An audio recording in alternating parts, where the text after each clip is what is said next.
बिस्मिल्लाह रहमान रहीम। अस्सलाम वालेकुम। मैं इब्रार अहमद महर एडवोकेट उम्मीद करता हूं कि आप सब खैरियत से होंगे।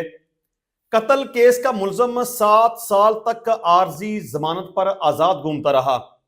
इस मुलजम के साथ मैं समझता हूं कि जजों को भी जेल के अंदर बंद कर देना चाहिए, और खासकर जिस तरह से जजिस ने जुल्फकार अली भुट्टो के साथ जुल्म किया, ज्यादती की, नाइंसाफी की, उसके कत्ल में भी जजों को फांसी पर लटका देना चाहिए।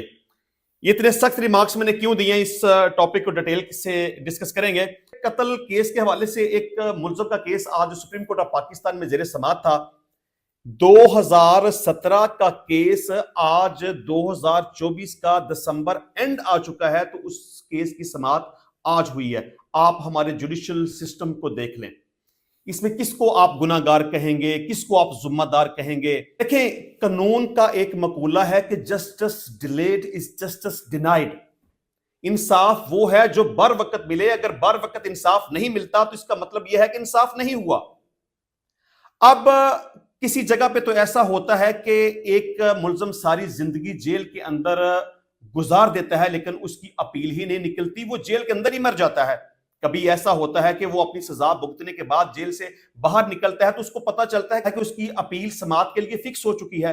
ये तकरीबन 2 दिन पहले की बात है कि एक मुलजम अपनी सजा पूरी होने के बाद, यानी उम्र कैद सजा पूरी हो जाने के बाद, जब वो जेल से बाहर निकला तो तब उसको पता चला कि उसकी अपील समाअत के लिए फिक्स कर दी गई है।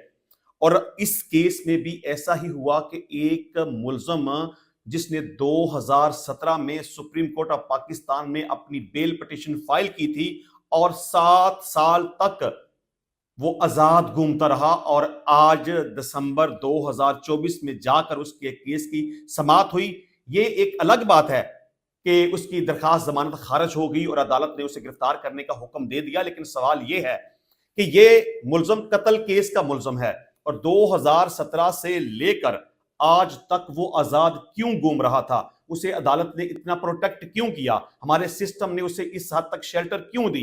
क्योंकि बेल बिफोर अरेस्ट का कॉन्सेप्ट सिर्फ ये होता है कि कोई बंदा अगर ये समझे कि मैं बेगुनाह हूं, मैं बेकसूर हूं, मुझे गलत तौर पर मुकदमे में नामजद किया गया है, तो वो अदालत में जाए, मतलब कि अपनी मुतलका सेशन कोर्ट में जाए, वहां पर अपनी बेल बिफोर अरेस्ट दायर करे। उसे 5 दिन का, 10 दिन का, 15 दिन का मैक्सिमम इतना ही टाइम दिया जाता है कि आप जाएं, शामिल तफ्तीश हों, अपनी बेगुनाही साबित करें, और अदालत उसके बाद फैसला सुना देती है। लेकिन एक ऐसा मुलजम जिसके खिलाफ इतना सीरियस किस्म का इल्जाम है, वो कत्ल केस का मुलजम है, वो सेशन कोर्ट में जाता है, अपनी दरखास्त फाइल करता है जो कि खारिज हो जाती है, फिर वो हाई कोर्ट में जाता है, वहां से भी खारिज हो जाती है, फिर वो सुप्रीम कोर्ट में जाकर अपनी पिटीशन को फाइल करता है, लेकिन 7 साल तक वो घूमता रहता है और उसके केस की समाअत नहीं होती।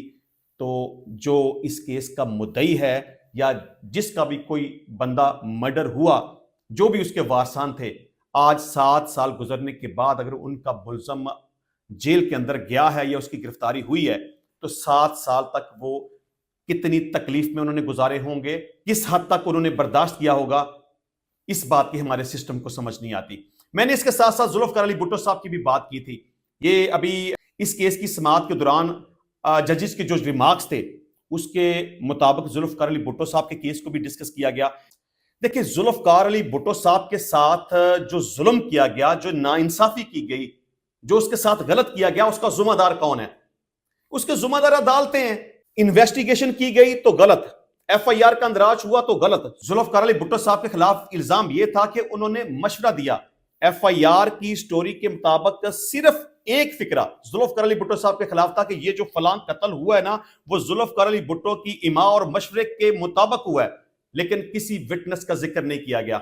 इन्वेस्टिगेशन में कोई विटनेस नहीं आया, अदालत के अंदर कोई विटनेस नहीं आया, लेकिन इसके बावजूद भी भुट्टो साहब को सजा सुना दी गई, और वो भी सजाए मौत। पाकिस्तान की तारीख में जुल्फकार अली भुट्टो साहब के केस के अलावा आज तक ऐसा नहीं हुआ कि किसी भी मुलजम को अबेटमेंट में, यानी कि मशवरे में, सजाए मौत का हुक्म दिया गया हो और प्रैक्टिकली उसको एग्जीक्यूट किया गया हो।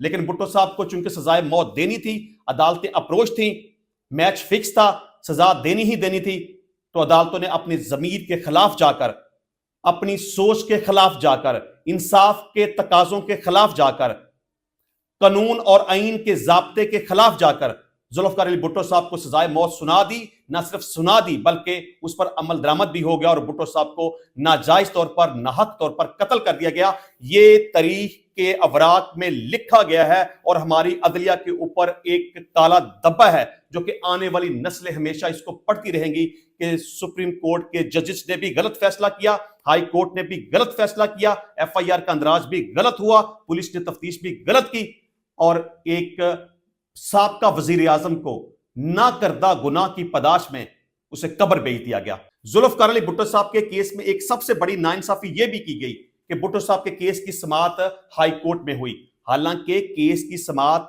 सेशन कोर्ट में होनी चाहिए थी।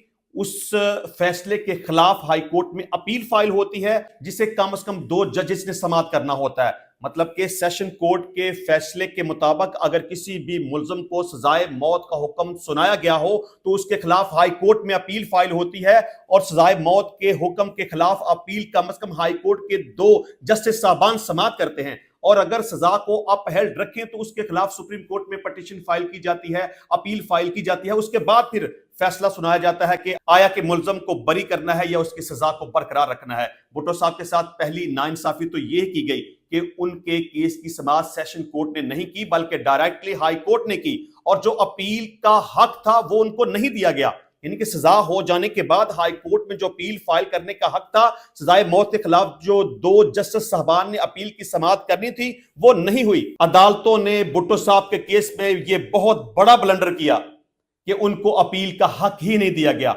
और तकरीबन 45 साल गुजरने के बाद जब सदारती रेफरेंस के ऊपर सुप्रीम कोर्ट ऑफ पाकिस्तान ने अपना फैसला सुनाया तो उन्होंने अपनी गलती को, अपने गुनाह को, अपने जुर्म को और इस कत्ल को कबूल किया कि उस वक्त हमने जो किया वो गलत किया, वो नाइंसाफी की, कानून और इंसाफ के तकाजों को मद्देनजर नहीं रखा गया और भुट्टो साहब के साथ हमने जुल्म किया और भुट्टो साहब के साथ हमने ज्यादती की। अब सबसे पहला सवाल यह पैदा होता है कि कौन जिम्मेदार है? भुट्टो साहब के खिलाफ तो आपने फैसला सुना दिया, उनको फांसी पर तो लटका दिया, उसे कब्र में तो पहुंचा दिया, लेकिन भुट्टो साहब के कत्ल की जिम्मेदारी किसके ऊपर आपने डाली? यानी कि अदलिया ने ही गलत फैसला किया, अदलिया ने ही अपील का राइट नहीं दिया, सुप्रीम कोर्ट ऑफ पाकिस्तान ने खुद ही फैसला किया और सजाए मौत सुना दी और आज 45 साल गुजरने के बाद सुप्रीम कोर्ट इस बात को कन्फेस करती है कि कानून के तकाजों को मद्देनजर नहीं रखा गया, जल्दबाजी में फैसला किया गया और जो फैसला हुआ वो गलत था और किसी के ऊपर भी जिम्मेदारी नहीं डाली गई। जिम्मेदारी डालनी चाहिए थी, बल्कि मैं तो समझता हूं कि सबसे पहले तो सुप्रीम कोर्ट ऑफ पाकिस्तान को भुट्टो फैमिली से माफी मांगनी चाहिए, पूरी पाकिस्तानी कौम से माफी मांगनी चाहिए। अगर उन्होंने अपनी गलती का एतराफ किया है तो इसके साथ साथ इस कत्ल की जिम्मेदारी भी किसी न किसी के ऊपर डालनी चाहिए थी और उस वक्त जो तफ्तीश करने वाला था बेशक वो दुनिया से चला गया, उसने अगर गलत तफ्तीश किया तो उसको भी सजा सुनानी चाहिए थी। अदलिया, हाई कोर्ट या सुप्रीम कोर्ट के जिन जजेस ने इस केस का गलत फैसला किया और भुट्टो साहब को फांसी पर लटका दिया गया, बेशक वो दुनिया से चले गए हैं लेकिन उनको सजा सुनानी चाहिए थी।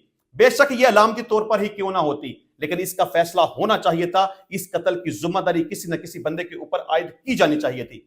अगर हम अपनी अदलिया की बात करें तो आप कहां पे इंसाफ करते हैं? मुझे तो इंसाफ होता हुआ नजर नहीं आ रहा। कानून का यह भी एक मकूला है कि इंसाफ वो होता है जो कि होता हुआ नजर आए। अगर आप किसी को इंसाफ नहीं देंगे या बर वक्त इंसाफ नहीं देंगे तो इसका मतलब यह है कि आपने इंसाफ नहीं किया। आपने अगर भुट्टो साहब को गलत तौर पर फांसी देकर अपनी गलती का और अपने गुनाह का इतराफ किया है तो फिर आपको इस बात का भी इतराफ करना चाहिए कि नजरिया जरूरत के मुताबिक आप जो डिक्टेटर्स को जस्टिफाई करते हैं वो भी आप गलत करते हैं। आपको इस बात का भी कन्फेस करना चाहिए कि आज तक जितने भी डिक्टेटर आए, वो अयूब खान था, वो यहिया खान था, वो जनरल ज़ियाउल्लाह था या वो परवेज मुशर्रफ था, आपने उसको नजरिया जरूरत का नाम देकर प्रोटेक्ट किया। जिन लोगों ने आइन को पमाल किया आपने उनका तहफ्फुज किया। असल जिम्मेदार आप लोग हैं। अगर हमारी अदलिया सही हो जाए, अगर हमारे जजेस अपनी आजाद मर्जी के साथ जमीर के मुताबिक, अपनी सोच के मुताबिक, आइन और कानून के मुताबिक इंसाफ करना शुरू कर दें तो पाकिस्तान के हालात बहुत हद तक बेहतर हो सकते हैं। मैं समझता हूं कि इस वक्त पाकिस्तान के जो भी हालात हैं हमारी अदलिया इसमें पूरी पूरी जिम्मेदार है। लेकिन चलें अपनी असल खबर की तरफ आते हैं। इस खबर को डॉन न्यूज ने रिपोर्ट किया है। उनके मुताबिक कत्ल केस में मुलजिम इसहाक की दरखास्त जमानत की समाअत के दौरान एक मौका पर जस्टिस अतर बिन ने कहा कि सुप्रीम कोर्ट का अदारा भी इतना ही सच बोलता है जितना हमारा मुआशरा। 40 साल बाद मुंतखब वजीर आजम के कत्ल का इतराफ किया गया। वजीर आजम के कत्ल से बड़ा जुर्म क्या हो सकता है? किसी को जिम्मेदार करार देकर सजा दी जानी चाहिए थी। सुप्रीम कोर्ट के जस्टिस जमाल खान मंदोखेल की सरबराही में 3 रुकनी बेंच ने कत्ल केस के मुलजिम इसहाक की दरखास्त जमानत पर समाअत की। जस्टिस अतर बिन ने दौरान समाअत रिमार्क्स दिए कि 2017 से केस सुप्रीम कोर्ट में ज़ेरे इल्तवा है, जबकि रियासत हुकूमत गिराने और लाने में मसरूफ है। तमाम अदारे सियासी मुखालफिन के पीछे पड़े हैं। देखें, ये आपकी बात बिल्कुल सही है, लेकिन इस सारे सिस्टम में, इस सारे मामलात में आप भी पूरे जिम्मेदार हैं। जिस तरह से मैंने पहले बात की कि पाकिस्तान के अंदर जितने डिक्टेटर आए उनको किसने प्रोटेक्ट किया? आपने। आइन की जहां जहां पर पामाली हुई उसके खिलाफ आपने एक्शन नहीं लिया। कौन जिम्मेदार है? आप जिम्मेदार हैं। अगर आप हुक्म देते हैं कि बर वक्त इलेक्शन होना चाहिए, लेकिन आपके हुक्म की तमील कोई नहीं करता। अगर आप ये हुक्म देते हैं कि पाकिस्तान तहरीक इंसाफ को मखसूस नशिस्तें मिलनी चाहिए, लेकिन आपके हुक्म पर कोई अमल नहीं करता, तो इस सारी सूरत हाल में कौन जिम्मेदार है? अदलिया ही जिम्मेदार है। अदलिया को खुद अपना एहतसाब करना चाहिए। अच्छा जी, जस्टिस जमाल खान मंदोखेल ने कहा कि रियासत की क्या बात करें, 3 वज़राए आज़म मारे गए। तीनों वज़राए आज़म के केसेस का क्या बना? बलूचिस्तान में एक सीनियर 3 जज भी मारे गए, कुछ मालूम नहीं हुआ। असल बात कुछ करने की ख्वाहिश ना होना है। उन्होंने मजीद कहा कि दीगर 2 सूबों की निस्बत सिंध और पंजाब में पुलिस की तफ्तीश इंतहाई नाकस है। जब तक रियासती अदारे सियासी इंजीनियरिंग में मसरूफ होंगे तो ऐसा ही हाल रहेगा। जस्टिस अतर बिन ने कहा कि आइन पर अमल होता तो ऐसे हालात ना होते। देखिए, मैं पहले भी कह चुका हूं कि अगर आइन पर अमल नहीं होता तो इसमें आप जिम्मेदार हैं। अगर आइन की पामाली होती है तो इसमें आप जिम्मेदार हैं। जस्टिस जमाल खान मंदोखेल ने रिमार्क्स में कहा कि लोगों को अदारों पर यकीन नहीं, लोग चाहते हैं तमाम काम सुप्रीम कोर्ट करे। जस्टिस अतर बिन ने कहा कि यह अदारा भी इतना ही सच बोलता है जितना हमारा मुआशरा। 40 साल बाद मुंतखब एक वजीर आजम के कत्ल का इतराफ किया गया। वजीर आजम के कत्ल से बड़ा जुर्म क्या हो सकता है? किसी को जिम्मेदार करार देकर सजा दी जानी चाहिए थी। जस्टिस शहजाद मलक ने कहा कि जिस मुल्क में वजीर आजम का ऐसा हाल हो तो आम आदमी का क्या हाल होगा? वजीर आजम एक दिन वजीर आजम हाउस तो दूसरे दिन जेल में होता है। किसी को मालूम नहीं किसने कितने दिन वजीर आजम रहना है। तो जनाब, किसने कितने दिन वजीर आजम रहना है या कौन किस पल वजीर आजम है और किस पल वो जेल के अंदर है, इसमें भी जिम्मेदार कौन है? आप हैं। आपके गलत फैसलों की वजह से कितने वजीर आजम अपने मनसब से हटे हैं और कितने वजीर आजम घरों को गए हैं। आप जिम्मेदार है इस सारे मामले में। इंशाल्लाह मिलते हैं नेक्स्ट टाइम नई वीडियो में नए टॉपिक के साथ। तब तक के लिए इजाजत दीजिए। अल्लाह हाफिज।